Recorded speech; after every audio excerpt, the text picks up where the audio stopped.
Lumipat ang eksena sa mas magaan na tagpo kung saan isang babae ang pinagalitan si Lancelot dahil natulog ito hanggang tanghali. Naiinis, pinaalalahanan niya ito sa pangakong sasamahan siya sa pangunguhan ng mga halaman sa gubat. Groggy at inaantok pa, pumayag naman si Lancelot habang tamad na bumangon mula sa kama. Huwag kalimutang mag-like at mag-subscribe para di mo mamiss ang mga susunod na laban sa pagitan ng imperyo at ng mga orc, dahil dito mismo natin malalaman kung sino ang tunay na hari ng digmaan. Balik sa kwento, lumipat ang tagpo sa isang madilim na gubat na nababalot ng takip silim. Doon ay tahimik na nagmuni-muni si Kurak, ang dakilang commander ng mga orc. Sa gitna ng katahimikan, naalala niya ang huling pag-uusap nila ni Swallow 3 linggo na ang nakalipas. Ayon kay Swallow noon, kalmado nitong sinabi, bibigyan kita ng eksaktong 3 linggo. Napasingkit si Kurak sa tanong, at kung hindi ko ito matapos sa oras. Ngumiti lamang si Swallow at malamig na tumugon, hindi ko na kailangang kumilos. May iba akong paraan. Pakakawalan ko ang mga itim na tentacle. Saksi ang anak ng lumikha, lalamunan niya kayong lahat. Huwag kang lalayo sa katotohanan, ang katapusan ng inyong karangalan ay pagkawasak. Tandaan mo, nagsimula na ang pagpatay.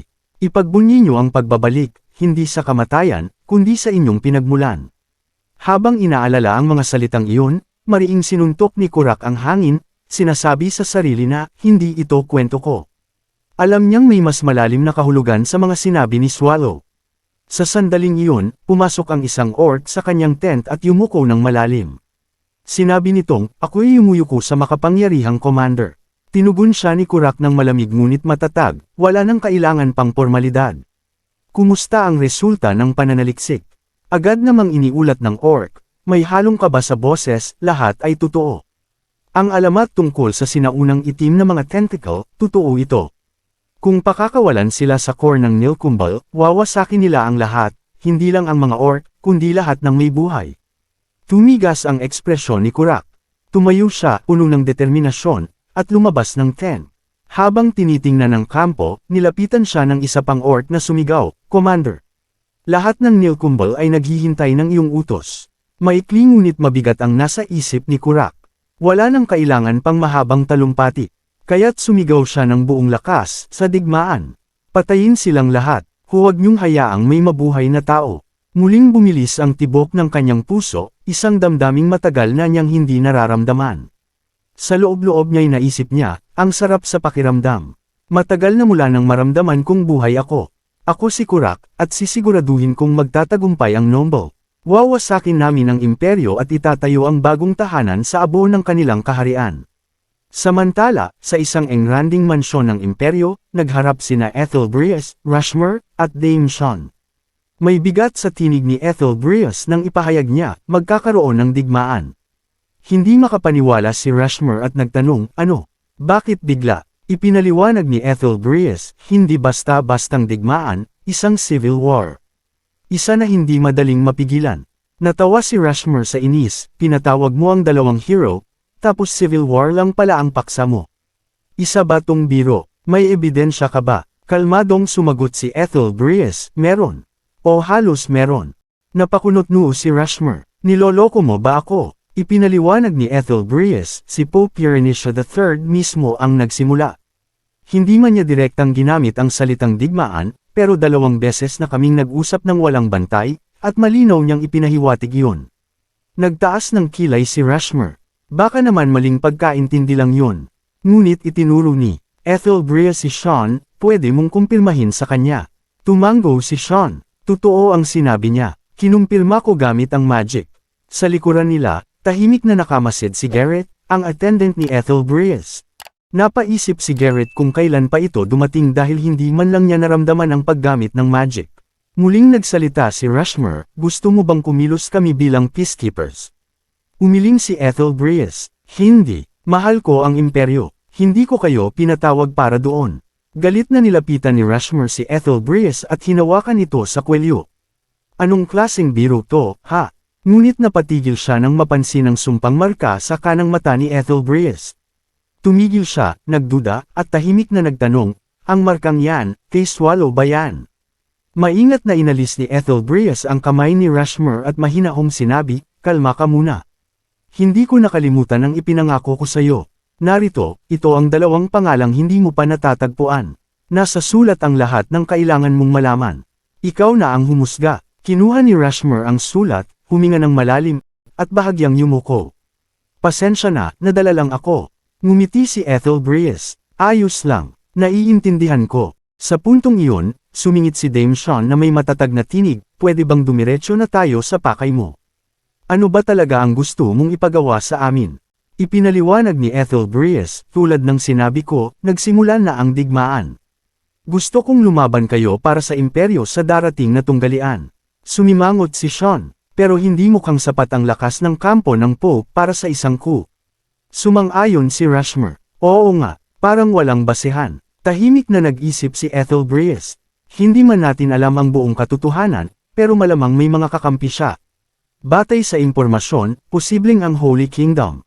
Pero wala pa tayong konkretong ebidensya. Nagtanong si Rushmore, kung pagtataksilan niya ang imperyo, bakit hindi na lang siya patayin?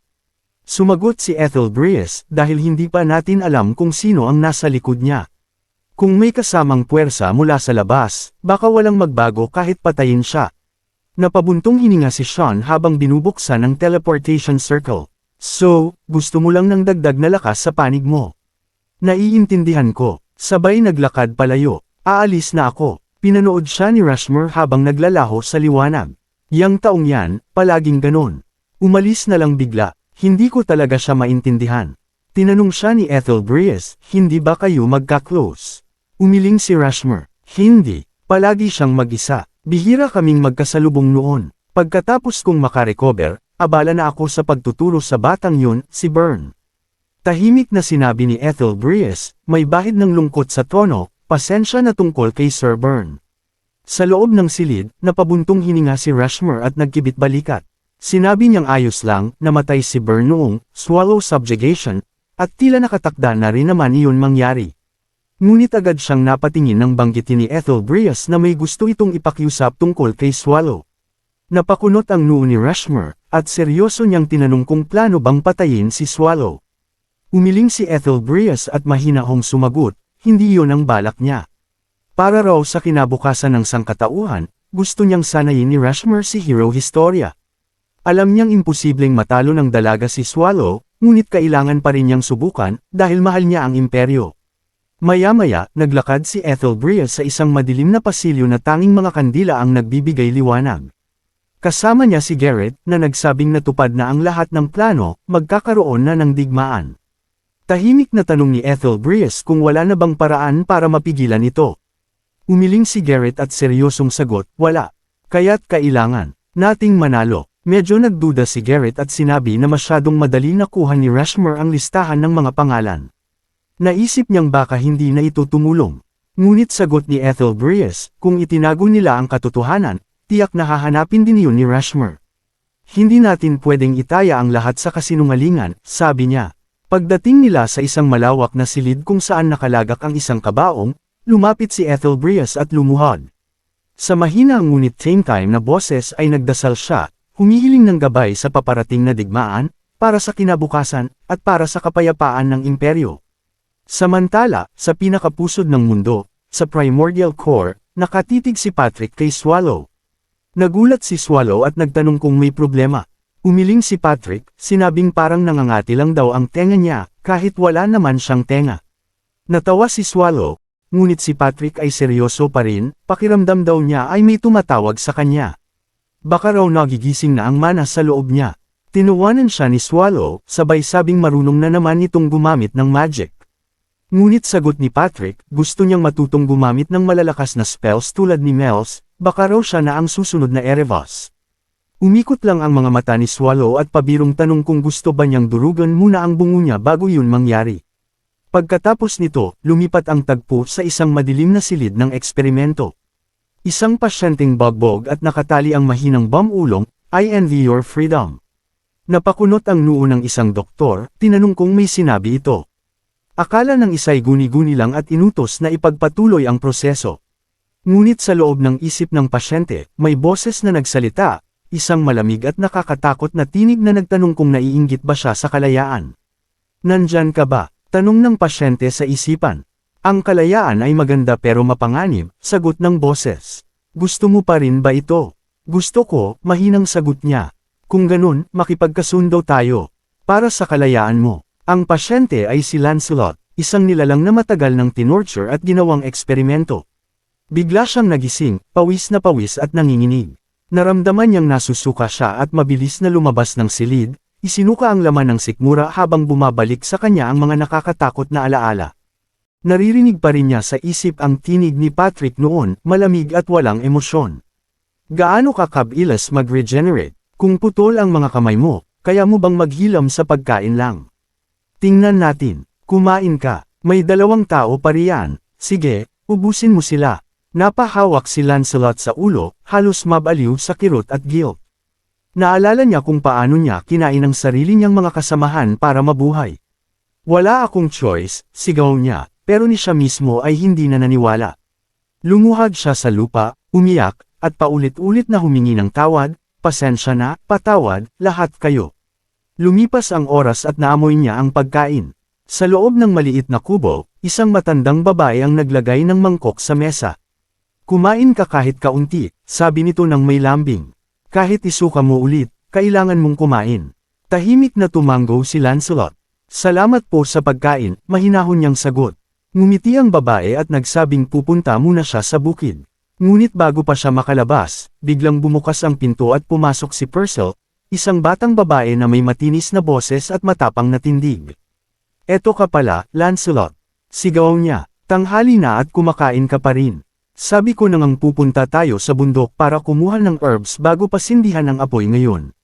Nairita ang matandang babae at sinigawan siya. Purcell, huwag kang maingay. Pupunta na ako sa bukid. Tigilan mo siya at tulungan mo na lang ako. Pero yung herbs sa bundok.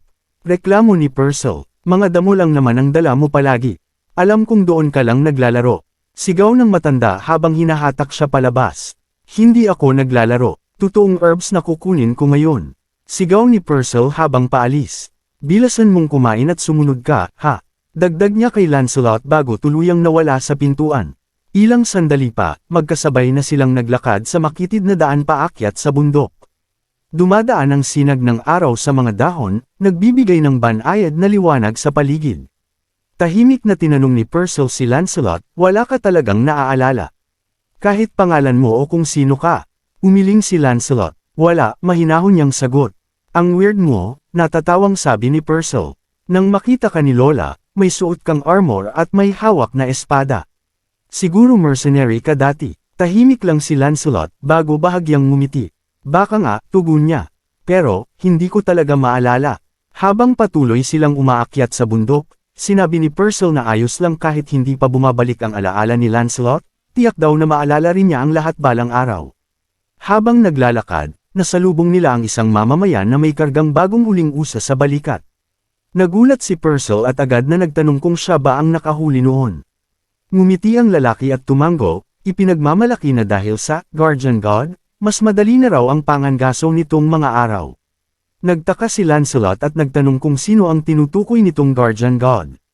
Ipinaliwanag ng lalaki na simula nang tumigil ang mga halimaw sa paglapit sa nayon, tila nabiyayaan sila ng proteksyon. Maging ang higanteng troll na dating naglalagi malapit sa harang ay patay na raw, hindi alam ng sinuman kung sino ang pumatay, pero pinaniniwalaan ng lahat na ang Guardian God ang dahilan. Ngumisi pa ito bago umalis, sabay bilin na huwag daw nilang sabihin sa kanilang lola ang narinig nila. Habang pinagmamasdan ni Lancelot ang papalayong lalaki, napalingon siya sa kagubatan. May kakaibang presensyang naramdaman, isang mabigat na pakiramdam na para bang may mga halimaw sa paligid, kahit wala siyang nakikita. Nagtanong siya kay Purcell kung madalas bang may halimaw na lumalapit sa ganitong distansya mula sa nayon. Umiling ang dalaga, sinabing bihira iyon mangyari dahil kadalasan ay iniiwasan ng mga halimaw ang lugar. Pero nitong mga nakaraang araw, tila may kakaibang galaw sa kagubatan. Pero tulad ng sabi ng lalaki, dagdag niya, wala naman akong nakikitang halimaw kamakailan. Buti naman, mahinang sabi ni Lancelot. Napatingin sa kanya si Purcell.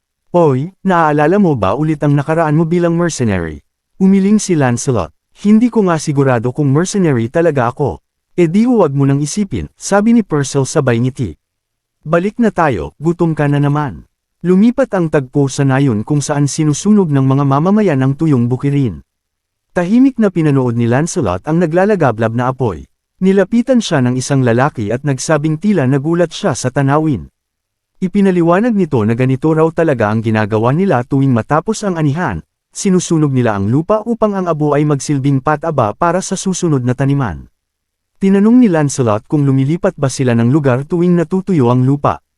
Tumango ang lalaki at sinabing ganoon nga, nagpapatuloy lang sila sa panibagong simula sa ibang lugar. Pagkatapos ay ngumiti ito at sinabing, kung sakaling bumalik na ang alaala mo, paano kung manatili ka na lang dito? Sanay ka na sa trabaho, at si Percival, halata namang malapit na siya sayo kahit palagi kang pinapagalitan. Napangiti si Lancelot. Ako nga ang palaging tinutulungan, sagot niya. Natawa ang lalaki. Ganun talaga siya, makulit pero mabait. Tingnan mo, ayan na naman siya. Mula sa malayo, papatakbong dumarating si Percival, kamakaway at may sinisigaw na hindi maintindihan dahil sa ingay ng apoy. Tumawa ang lalaki at tinapik si Lancelot sa balikat bago umalis. Good luck sa'yo, sabi niya. Nanatili si Lancelot sa gilid ng umaasong bukirin. Tahimik siyang nag-isip. Dito, ang pangalan ko ay Lancelot. Tumakas ako mula sa core ng Ancient. At ang mga taong ito, tinanggap nila ako ng walang tanong. Mabubuti sila, payapa, pero mahina. Hindi nila kayang labanan kahit isang troll. Kaya gabi-gabi, ako ang lumalabas. Ako ang pumapatay sa mga halimaw sa paligid. Para sa kanila, ako ang guardian god. Kapag ligtas na sila, aalis ako. Babalik ako sa landas ko. Kasabay ng kanyang tahimik na panata, nagbago ang eksena, mula sa mapayapang bukirin patungo sa isang madilim at mabangis na bundok. Sa paligid, nakahandusay ang mga bangkay ng mga troll, duguan at pinayre-piraso. Nakatayo roon ang isang grupo ng mga orc, nakasuot ng itim na baluti na may mga butong nakasabit. Sa unahan nila, ang pinuno, isang chieftain na nakasuot ng maskarang yari sa balat ng pulang lobo. Lumapit ang isa sa mga orc at maingat na nagtanong kung magpapatuloy ba sila sa pagmarcha. Tahimik lang muna ang chieftain, pinagmamasdan ang mga patay na halimaw. Lahat ng sugat ay pare-pareho, pawang malinis at eksakto. Pagkatapos ng ilang sandali, nagsalita ito ng malamig, ano sa tingin mo? Hindi ito gawa ng halimaw. Walang nilalang sa rehiyong ito ang kayang pumatay ng ganito. Ito ay gawa ng isang tao, isa lang. Nagulat ang orc. Isang tao. Paano posible iyon? Lumuhad ang chieftain sa tabi ng isang bangkay, inobserbahan ang sugat. Mas maliit siya kaysa sa karaniwang troll, pero bawat isa sa mga ito ay pinatay ng matinding disiplina. Dalawang espada, marahil. Una niyang pinuputol ang mga paa, hinahayaang magdugo, at saka tinatapos ng isang mabilis at malinis na hiwa. Hindi ito massacre, ito ay pangangaso. Napatayo ang orc, hindi makapaniwala. Ngunit iniutos ng Great General na magpatuloy tayo. Tumindig ang chieftain at sumagot, tutuloy tayo, pero hindi sa tuwid na daan. Maglilihis tayo ng kaunti. Bago pa sila makagalaw, napansin niyang may usok na umaakyat sa malayo, isang manipis ngunit malinaw na haligi ng itim na usok mula sa nasusunog na bukirin. Pinanood ito ng chieftain ng matalim ang mga mata, saka malamig na nagsalita, doon, nahanap na natin siya. Ano kaya ang mangyayari kapag nagtagpo sila? Huwag kalimutang mag-like at mag-subscribe kung gusto mong malaman.